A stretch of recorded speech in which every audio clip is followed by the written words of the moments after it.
জ্যাকা সব সয় ওই সর।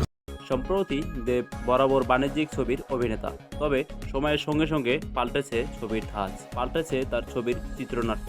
যদিও বক্স অফিসে খুব বেশি প্রভাব পড়েনি তার চোখে, শেষে মুক্তি পাওয়া ছবির প্রধান দর্শক এর মনে জায়গা করে নেন রাতারাতি এই দেব। তবে এবার পালাখাদান এই ছবি নিয়ে গত কয়েক মাসে বিভিন্ন মহলে চর্চা তুঙ্গে। দেবের প্রথম লুক সামনে আসা মাত্রই ভক্তদের কৌতূহলের শেষ নেই। কথা ছিল 15ই আগস্ট মুক্তি পাবে ছবির এই টিজার। সর্দারি অত সিধা বাত, ফ্যামিলি নিয়ে ব্যস্ত আছে বলে কিভাবে ওটা আমারই কাজ।